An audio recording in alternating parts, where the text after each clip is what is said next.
Sunday, the 18th of June 2023, the hidden treasures of Rio's neighbourhoods. Copacabana, Rio de Janeiro, 22 degrees, cool and overcast. It is Sunday, a day that I normally reserve a part of to myself, if I were living alone, or more likely the whole day. I needed to change Rogerio's shirt, a present I had taken to his birthday barbecue party the Sunday before. Surprisingly, it was too large for him, as he is a monster of a man. So, I was up at 6, had coffee at the local baker's until about 7, and then went off to Gloria's street fair every Sunday. It is about a 3-kilometer walk from Praia de Botafogo. I wanted to take the same route as always, walking inside and through the neighbourhoods rather than outside in front of the beach. I became aware of the pleasure of walking through neighbourhoods when living in Copacabana, which is a large and very long neighbourhood. Avenida Atlantica is the main street in front of the beach. 2 or 3 other streets run parallel to Ave Atlantica. Rua Nossa Senhora de Copacabana is the second most important street, and Rua Barata Ribeiro is the third. Both are more for trade, shopping and dining than residential. Connecting these 3 main streets, there is a network of beautiful side streets, alleys, squares, hidden gardens, etc. If you intentionally go wandering around these side streets that make up the guts of the neighbourhood and without any set destination, you encounter hidden treasures of a very special neighbourhood, which is Copacabana, especially if you are a photographer.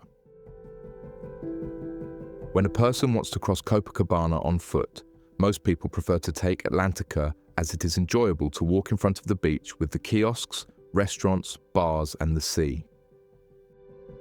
On Sunday, the beach side of Atlantica is closed to the public, becoming a long pedestrian walkway, making it even more pleasant and practical. However, you miss the charm of finding the cultural, historical, and aesthetic treasures when walking outside in front of the beach, from when walking inside in the guts and the heart of the neighbourhood.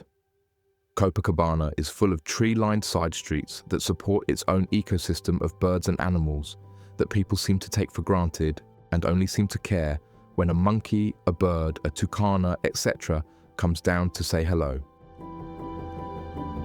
Copacabana taught me to go inside a neighbourhood and see what is there to offer and appreciate its characteristics and people. The border with the beach is charming, but the heart of the place is more crucial, pleasant and enjoyable for me. If I walk from Botafogo to Gloria by the outside, along a terrace in front of the bay and the beach, it will be a little longer than going inside along the main streets that lead straight to Gloria. However, I also have the opportunity to look and notice everything in my path with a photographer's eye and to shoot a photo at any time.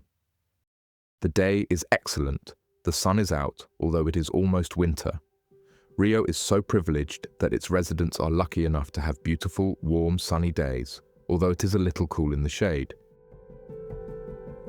When I arrived at the street fair, the seller had not arrived yet. I thought he might not come today. His stall is usually at the beginning of the fair, where all the other stalls have to do with clothing, fashion souvenirs, etc. As he was not there, I decided to kill some time by walking down the middle of the fair with the stalls lined down each side of the street to see if anything else was interesting. I noticed that some fruit and veg stalls were beautifully organized, showing off their produce in interesting and creative ways. I walked to the end of the fair, which was a good kilometer, and then returned. At the far end of the fair, you have people with a patch of ground where they lay out a blanket, a cover, or some canvas on the floor, and they lay out on top all the kind of junk you could and couldn't imagine. Stuff that nobody really wants nor collects nowadays. Old jewelry, CDs, DVDs, pots and pans, old shoes, old technology, and the list could go on.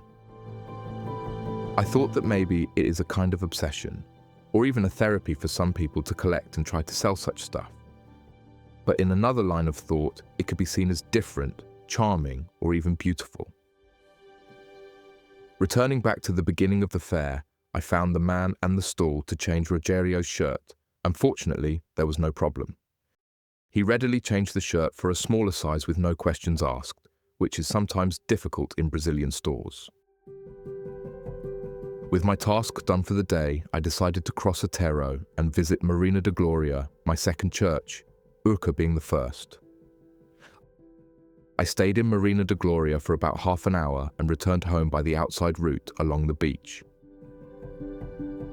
Nalva prepared a nice late lunch, and I washed the dishes and cleaned the kitchen while the rest of the day was spent resting, relaxing, and reading. In bed by 9 p.m. Thank you. Thanks for reading my blog. Check out my other posts and share your thoughts in the comments. Richard.